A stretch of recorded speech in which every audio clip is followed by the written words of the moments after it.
we know as the Americas, or specifically North America vis-a-vis the United States, was born within the context of European world expansionism. Second, the United States was formed in the process of continental expansionism, which was basically terminated by 1890. Paralleling that was the United States was involved in hemispheric expansionism related to the rest of the Americas. And almost immediately in 1898, it began to be involved in world expansionism, specifically related to the Spanish-American War and the role that the U.S. played in gaining control of the Philippines, islands in the Pacific, and certainly Cuba. And then in 1945, all of a sudden the U.S. found itself in a position where it was the most powerful country in the world. And so now it's in the process of global expansionism. And my argument is that that expansionism is still on the agenda today. The real issue is what kind of obstacles exist in that expansionist process or project. If in that, making that point, I'm going to try to make about 4 or 5 key points and march this through structurally. Point number 1, and that is in 1945, the United States assumed the role as the global hegemon, inheriting what Great Britain had in the 19th century, which was called Pax Britannica. From the American point of view, it was called Pax Americana. In fact, Henry Luce, who was the publisher of Life magazine, in fact, said that in 1948, I think it was, he said, "We will now venture upon what he called the American century," which I think America is still trying to resuscitate as events go on. The only problem for the United States in 1945, though, when it assumed global hegemony, that there were several obstacles to that, obstacles to it having what I like to call absolute global hegemony. And that major obstacle was the Soviet Union and the communist movement, if you will. More specifically, the Soviet Union also had regional hegemony over Eastern Europe as a cordon sanitaire to ward off the prospects of Western aggression, which Russia had to deal with a number of times, going all the way back to Napoleon. I think everyone here knows that history. Second point I want to make, and this is really the key point I want to make in this early part, is that between 1945 and 1950, the United States constructed a national security state apparatus to do 2 things. One, to maintain the hegemony that it had acquired in 1945, and secondly, to try to eliminate any obstacles that it saw in its way to obtaining absolute global hegemony. So in these structures that I'm going to talk about in a minute, the United States, again, had 2 objectives. One was to maintain what it had, and then also to try to regain areas that it did not have access to or control over. Therefore, what it had to do was to eliminate the Soviet Union, and in another way, to eliminate communism. Now, what I'd like to do now is to walk through 4 key elements to what I think is important about constructing this national security state. One, there's no chronological sequence necessarily to this, although looking at it in hindsight, there is somewhat of a chronological sequence. But I'm going to do it more related to the priority of that project that was being put into place. One is the Truman Doctrine.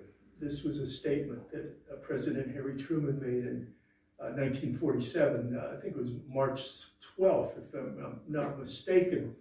where he basically pledged that the United States was going to defend fledgling democracies from authoritarian challenges.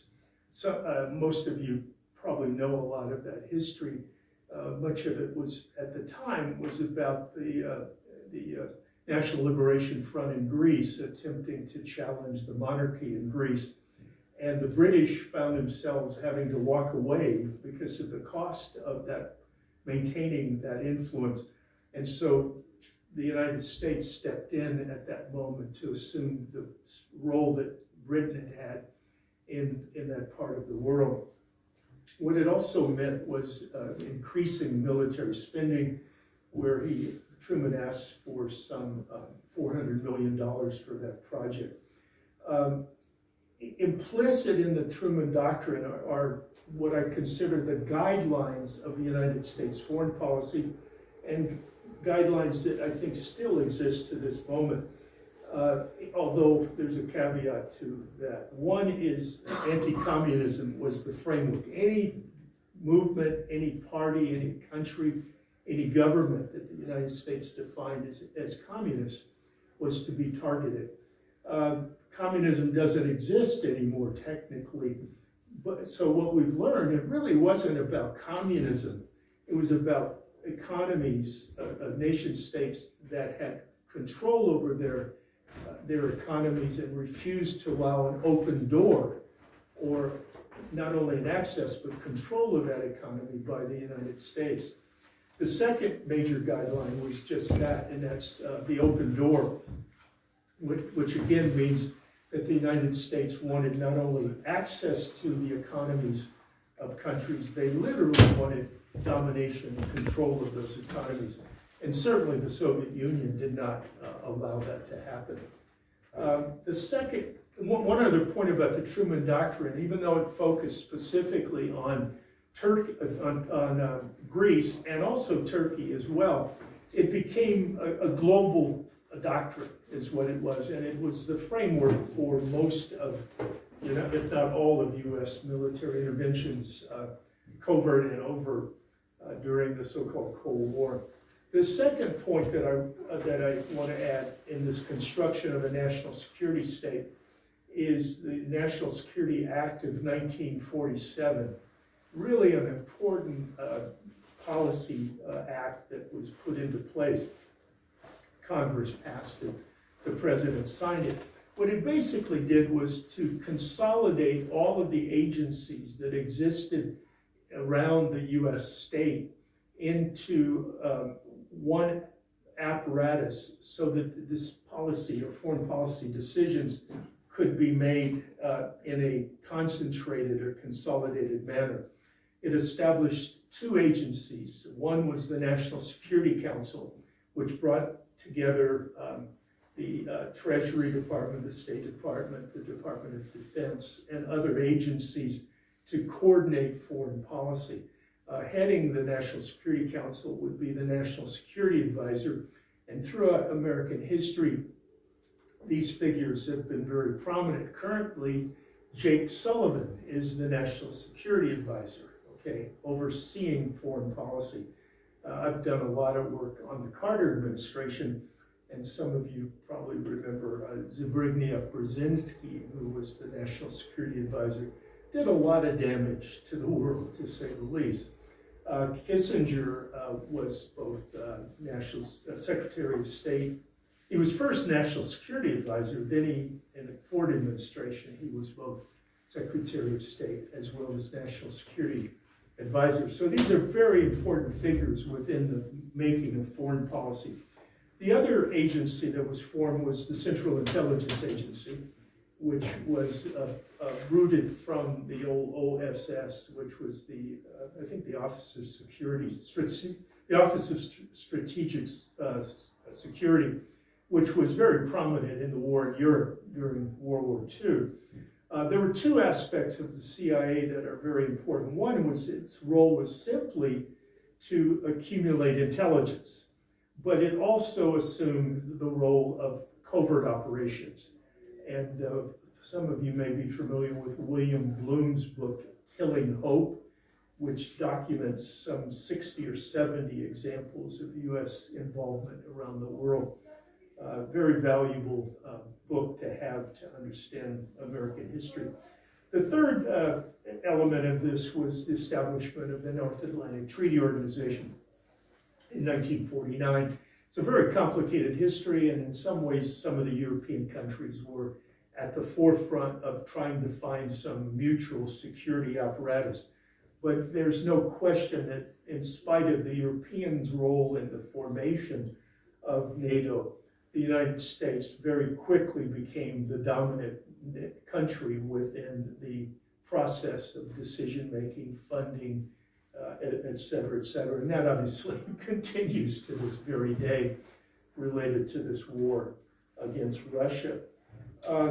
What was important, I think, about NATO was that it was the beginnings of the United States locking Europe into what is sometimes affectionately called the Transatlantic Alliance, which is a very strong network, not only a militarized network, but a network of political, on political levels, policy institutes, as well as financial institutions as well. A Dutch scholar by the name of Kees van der Pijl has probably written one of the better books on the formation of the Transatlantic Alliance, called simply The Making of the Transatlantic Alliance. An interesting aspect of NATO that I think is very relevant to today, and that is that what was NATO's real role? The argument is that it was a defensive alliance to prevent the Soviet Union from invading Western Europe. I think that was kind of made up, because I don't think the Soviet Union was interested or capable of invading Western Europe in the late 1940s into the 1950s. I personally believe that the formation of NATO had more to do with keeping Europe away from the Soviet Union, okay? And in fact, the first Secretary General of NATO, a fellow by the name of Lord Esme, a British person, made, to me, the best way of understanding that, and this is very, very relevant to today. Lord Esme said the purpose of NATO was to keep the Soviet Union out, keep the United States in, and keep Germany down, okay? For those who believe that the U.S. was responsible for blowing up the Nord Stream pipelines, I think that is still a very relevant view. The fourth element in creating the national security state, and something that's very, very important, and will be the focus of the rest of my talk, and that is in 1950, a top secret national security strategy document was formulated by the Defense Department and the National Security Agency, or National Security Council, called NSC 68. Have any of you heard of NSC 68? It is very, very pivotal, and I'll try to explain to you as quickly as possible. What is, I think, important, and Gaston made this comment earlier about that way we understand foreign policy is the personage of the leader, Biden or Putin, but that the person who is in the forefront is sitting over a bureaucracy that is a very complex bureaucracy that has input from a variety of different sources, and that some of its sources from within the state bureaucracy, some of it is from outside, and that there is a process of formulating policy and then transferring policy into the bureaucracy for the decision-making process.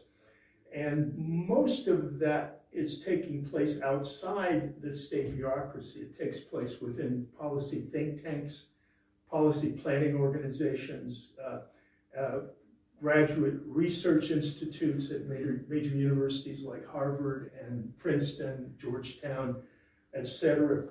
and other institutions as well.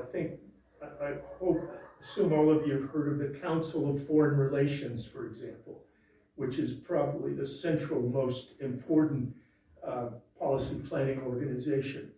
I'll talk more about this when I try to apply this framework to reality as this goes on.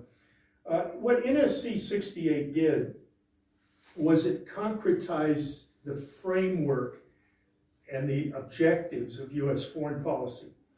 The basic objective was to confront the so-called Soviet threat. Okay, that's how it was presented. But what it also did was framed how that was going to be done, and how it was framed was using what was called containment militarism. Now, I could go into a long discussion about what containment, the history of containment, and how it evolved into the militarized form. But the idea was that the U.S. was going to contain the Soviet Union to prevent it from expanding in any particular form.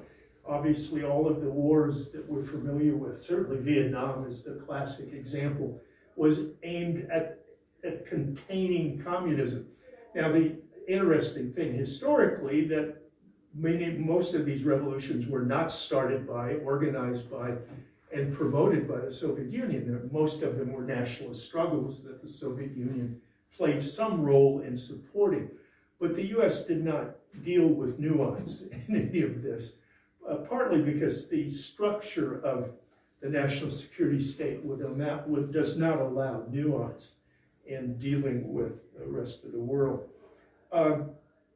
Related to containment militarism, there are 3 points that I think are important. One was military encirclement of the Soviet Union. Obviously, NATO played a role, and various military alliances in the early stages of the Cold War played a role in that, CETO, CENTRO, etc., and also the role that the U.S. played in Japan as well. The second point is very, very important, and that is that the objective of containment militarism was not just containment, it was rolled back, okay, rolled back, meaning in contemporary parlance, we call that regime change, okay? And that was embedded in the containment militarism document. I propose if you go online, you can read NSC 68 yourself, and you will find out exactly what I'm telling you here. A third component of containment militarism was what we call, or what Sweezy and Brand called military Keynesianism, okay? We know what Keynesianism is. That's where government provides demand for goods, which is aimed at creating profits for producers and also creating growth in the economy and possibly jobs. Military Keynesianism is the government spending money to arms producers so profits could be guaranteed and therefore jobs could be provided, et cetera, et cetera. Banks play a role in this as well because government borrows money from banks at interest rates to pay the arms industries for for the production of weapons. So structurally, military Keynesianism is integral to the American political economy, if you will. Most of us know that the biggest beneficiaries of this war are the arms producers at this point. The U.S. government is allocated, up to this point, I've read $112 billion. It might be more. Germany, France, etc., putting billions of dollars into this. So the arms industry is making, figuratively and literally, a killing. Pardon my choice of that word. That's the fourth point. And the fifth point is also the development of what one could call a foreign policy establishment, okay? You have the president, the state, the National Security Council, and the military, the Pentagon, and then you have economic interests. Between economic interests and the state is what one could call the foreign policy establishment. And those are individuals that are involved in these various structures that I mentioned before, policy planning organizations, think tanks, citizens lobby groups, academic institutions, etc. We're going to flesh this out, and I'll give you some real examples in a minute. But that's where ideas tend to come from. Now, within the foreign policy establishment are what I like to call policy tendencies, okay? What is important in this instance, that from 47 to 68, until Tet Offensive in Vietnam in 68, there was a consensus within the foreign policy as to how to carry out foreign policy. There were no debates in any real terms. Once Tet came about, you see what we call the breakup of consensus, where there are different positions as to how to deal with the world. And out of those 10, there's an ongoing, evolving debate and struggle among these various tendencies for control of foreign policy. To jump ahead of the story, that since Bush 2, the dominant tendency that controls U.S. foreign policy are what we call neoconservatives. I think you guys have heard of neoconservatives before. I'll talk about it in a little bit. But Cheney and Rumsfeld and Pearl and all of these people, their basic religion, if you will, is there is a threat. America is the exceptional nation. The only way that the U.S. has the role and responsibility to be the dominant power in the world, and the U.S.'s priority is to use military force to make sure it has dominant leadership. That is the ideology, that is the formulations, and that's the ideas that come out of the neoconservative agenda. Bush 2 were dominated by neoconservatives. Even under Obama, there were a mix of what we call liberal interventionists. They're kind of the ones that were responsible for the Kosovo crisis. Their philosophy was the responsibility to intervene, meaning there are humanitarian crises, and we have the responsibility to go in and deal with these humanitarian crises. Now, underneath that is pure imperialist objectives, where the neoconservatives don't use this liberal humanitarianism to couch their objectives. But under Biden, all of these foreign policy makers are neoconservatives. Sullivan, Blinken, Victoria Nuland, who is the godmother of the Maidan Revolution, or the so-called Maidan coup d'etat, for example.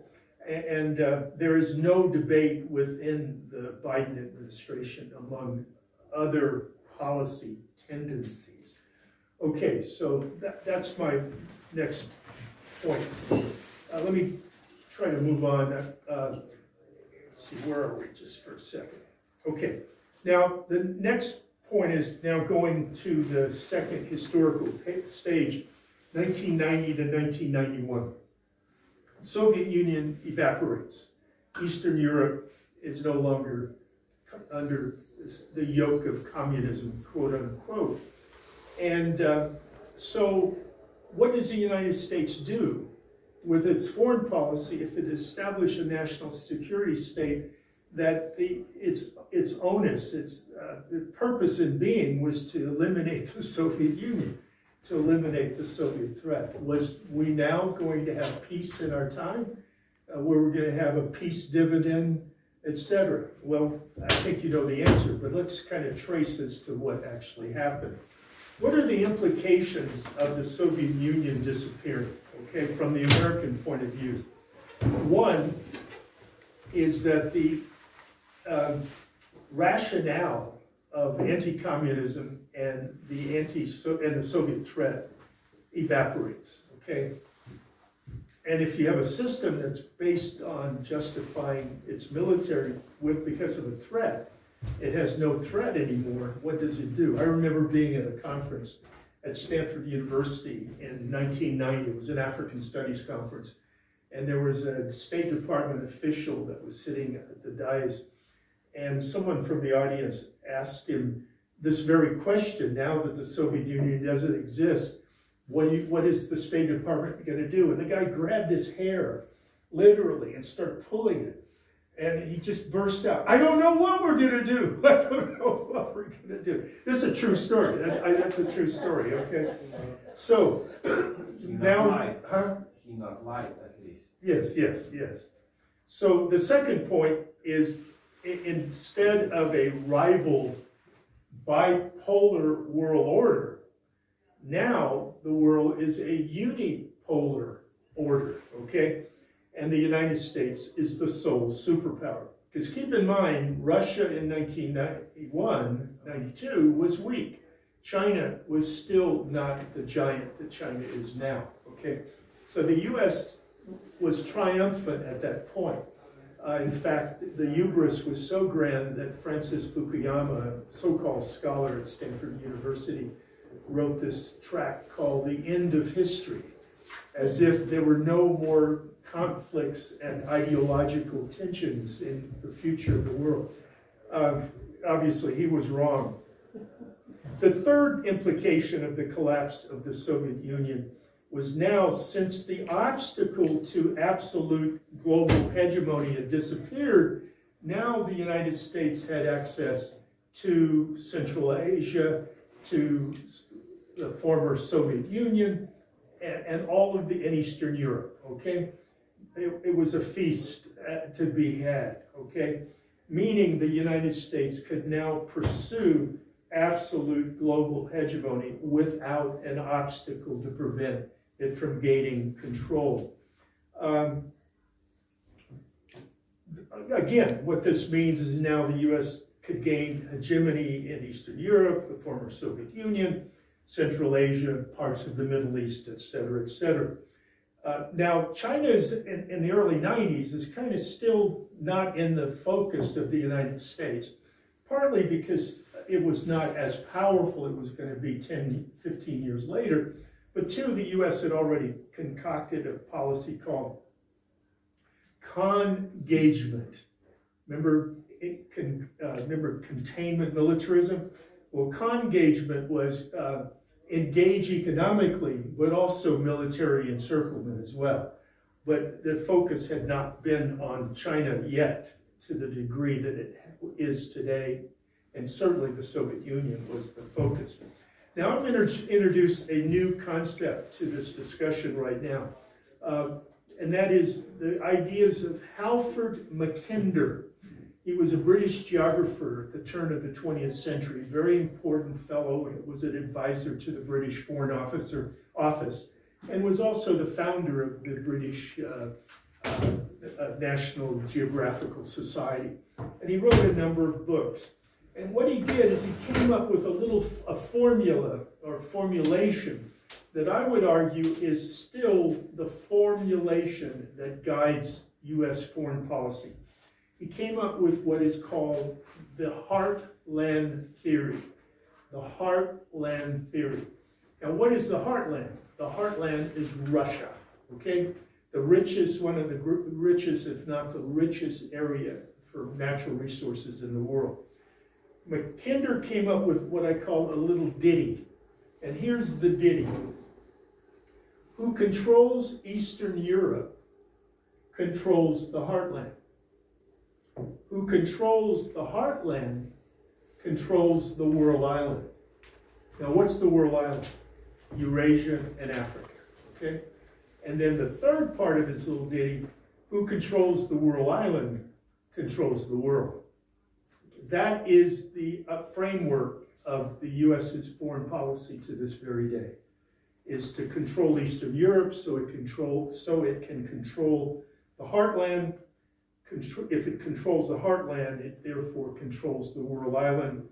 And if it controls the Whirl Island, it controls the world. The only problem is that history is dynamic, there are contradictions, and there are enormous obstacles to the US being successful in this process. Certainly China, what's going on in Russia, the events in Niger right now, the contradictions are great. So the US is having to cope with all of that, and that's part of where we're headed as to what the Ukraine war is about more specifically. Now let's see where I'm at here in my notes. The fourth point related to the political implication of the collapse of the Soviet Union. No way was the national security state going to be dismantled. They were not going to dismantle it for a lot of reasons. One, the hubris of American exceptionalism, meaning its pursuit of global hegemony, but also it was an institution that provided enormous wealth and opportunity and access to power for all kinds of individuals, policy planning organizations, structures, et cetera, et cetera. There was no way to unravel this institution. All they had to do, what they decided to do, was to redefine the orientation of the national security state. Now that it had defeated communism, it was the sole superpower, and it now had the opportunity to obtain absolute global hegemony. Okay, I'm going to jump here. The fifth point is that now the onus was in the foreign policy establishment as to come up with a new NSC 68, meaning a new large formulation to justify U.S. foreign policy. It didn't take very long for that to happen. In fact, by 1992, a fellow by the name of Wolfowitz, you may know Paul Wolfowitz, who was at the time director of the State Department's policy planning staff. Ironically, that position was the position that Paul Nietzsche had in 1950 when he wrote national security, when he wrote NSC 68, to give you some continuity in American foreign policy and all of that. What Wolfowitz and his staff came up with was something called the Defense Planning Guideline 1994-1999. We know this as the Wolfowitz Doctrine, and then later it became, it was cleaned up a little bit and became the so-called Bush Doctrine. Well, what was the essence of the Defense Planning Guidance of 1994-1999? Remember we just talked about Mackinder and who controls the heartland? The essence of this document can be distilled into one phrase. The United States was not going to allow a peer competitor to emerge in Eurasia. Simple as that. It was not going to allow a peer competitor to emerge in Eurasia, well, anywhere in the world for that matter. I should have said in the world. But at that point, there were only 3 potential peer competitors. One was a unified independent Europe driven by an independent Germany, a revitalized Russia, but that wasn't the case under Yeltsin. It only became the case under Putin, okay? i.e., therefore, a potential peer competitor. And by 2001, and one could argue the exact date when this point was reached, China was a potential peer competitor. Just to jump ahead of my story a little bit, that National Defense Strategy of 2018 acknowledged that terrorism was no longer the guidelines of U.S. foreign policy. It was to confront competition from competitors. And it defined China as a strategic competitor, okay, et cetera. I guess, I hope you're seeing what I'm trying to say, flesh out what I tried to say at the very beginning, that foreign policy isn't formulated by the president. It's part of a process that's underneath the state bureaucracy and within the foreign policy establishment. I'll read the exact language. The objective was to prevent the emergence of a peer competitor in the world. Now, what I would like to do is to actually read 2 or 3 sentences from that defense planning guideline to give you an idea of the language that was used.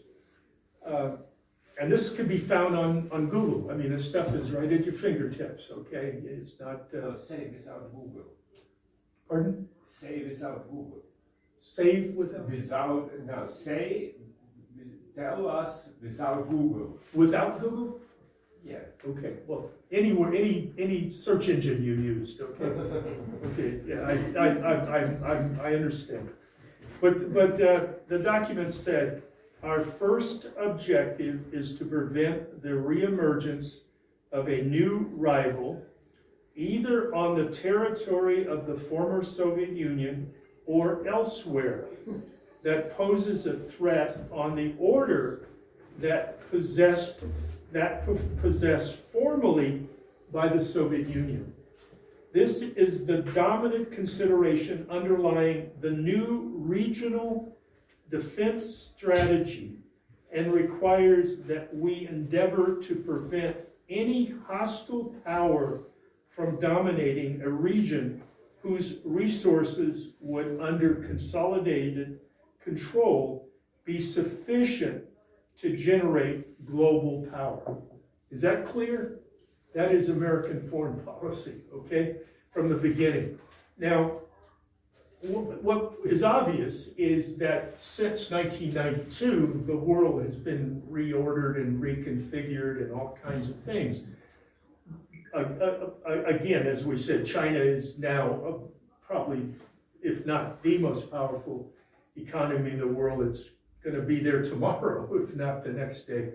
Russia is still demanding that it be a great power in the world order, etc. And obviously, crises and a variety of things are happening.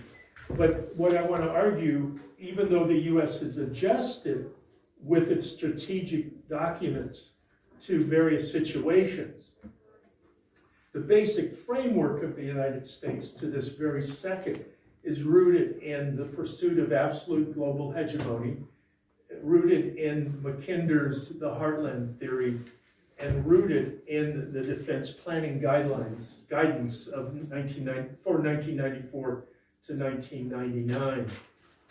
Let's see where we are next. Now, at this moment, let me go through about 5 quick points, and then we'll throw it open for any questions that you have, although I could go for another couple hours, by the way, it's a point of information. Okay, in the pursuit of absolute global hegemony, what are the priorities of the United States? The first priority is to prevent the emergence of a multipolar world order. That's his major objective, to maintain a unipolar world order, to weaken any country that approaches the possibility of being a peer competitor. The next point, and this will be more specific to countries or regions, the first is to prevent German independence from the U.S.-dominated transatlantic alliance. I'm in Germany right now. I'm taking quite an honor to be able to say this right in the heart of Germany, but I think that is a major priority. I think it has always been a problem of the imperialist countries. Germany has always been a problem, at least since the late 19th century. That was what World War I was about. Obviously, World War II was about. NATO was the debate and struggle vis-a-vis the British and the Americans versus the Soviet Union over the status of Germany at the end of the war is central to this story. And it is still central to the story today. The second priority is, and this perhaps is even more specific, is to prevent any structural relationship or alliance between Germany and Russia. And obviously Russian trade, German dependency or European dependency on Russian natural gas and oil, et cetera, et cetera, et cetera, trade, investments, and all of that. And certainly with this war, almost immediately all of that began to be unraveled, as all of you know very clearly from living here and in the heart of all of this, where I'm just observing it from thousands of miles away in California. And then the fourth, the next point is the priority to subordinate Russia into semi-colonial status, okay? That's the objective. And there are multiple aspects of that. Regime change, obviously, which to me, I was at a party just a couple days ago in Amsterdam, and my friend Hank, who is a former professor, knows a few people, and one of these guys was a guy who had been in NATO, and he gave me a lot of information, confirming much of my own prejudices, by the way. But one of the things he said, well, maybe they'll get rid of Putin and then Russia will become a normal country. he has no understanding of what this is all about, I think, you know. You get rid of, it's not about Putin, it's about Russia and Russian nationalism, you know, and national identity and national sovereignty and its role in the world is what it's about. I try to work very hard in understanding history by depersonalizing history. History is always presented in terms of personalities, or like more academically, human agency. Social forces are very, very powerful in history, although individuals obviously do play major roles in history, but we also have to have context for that as well. I believe it's very, very important. By the way, related to this idea or objective of subordinating Russia to a semi-colonial state, there was an interesting Rand Corporation report that was published in 2019 that would be very interesting to read to get an idea of U.S. policy.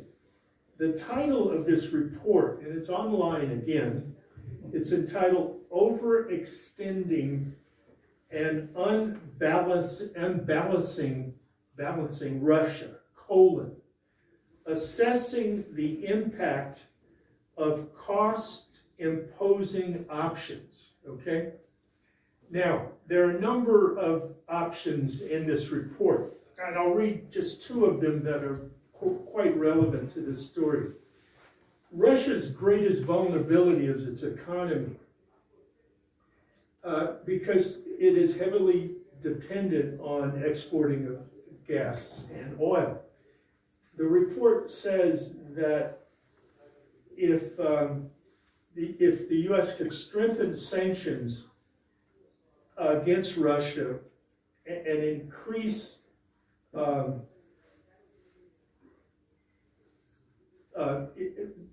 well, basically is to increase Europe's dependency on other sources of natural gas and oil, that would weaken Russia's economy, okay? I mean, that's explicitly said. I didn't write it directly. I just had my own notes and couldn't read my own writing there. But the one about Ukraine is very, very important, and this is directly from the report.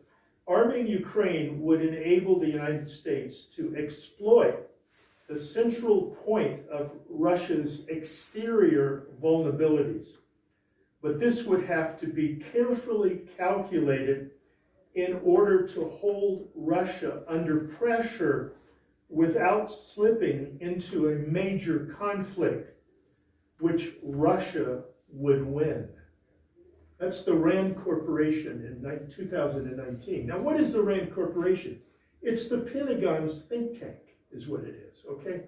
They're wedded like this, okay? People in Rand go to the Pentagon. They become undersecretaries of defense. They work in the Defense Department, etc. So it's a symbiotic relationship there. And let's see what else. So I think I've said all my notes here. So I guess to wrap it up, I disagree with the official position that the United States has related to why and how this phase of the war over Ukraine started. I do not believe it was unprovoked. I believe it was provoked. Now, one could have their own opinions morally, politically, and legally about the Russian intervention or the Russian invasion. But there is no question in my mind that the U.S. wanted a war. They wanted this to happen to weaken Russia. There's no debate in my mind. As for when it happened, I know people, a lot of my academic left-wing friends, why did he do it? Why did he shouldn't have done it? My view is it was going to be inevitable. It was going to happen at some point. Could be 5 years down the line, 10 years down the line. But the U.S. was never going to let up. It was never going to let up, okay? And it was going to happen at some point. It just happened starting February 22nd, February 24th, 2022. By the way, that was a weird day for me because I had a physical that day, and I'm always worried about my blood pressure when I go get my physical. And I woke up, and the first thing I heard is, Russia invades Ukraine, and I said, damn, I gotta get my blood pressure read today. By the way, it was okay. It was okay, but I was thinking about it. I guess that, I could say a lot more, but any comments, questions, observations, please?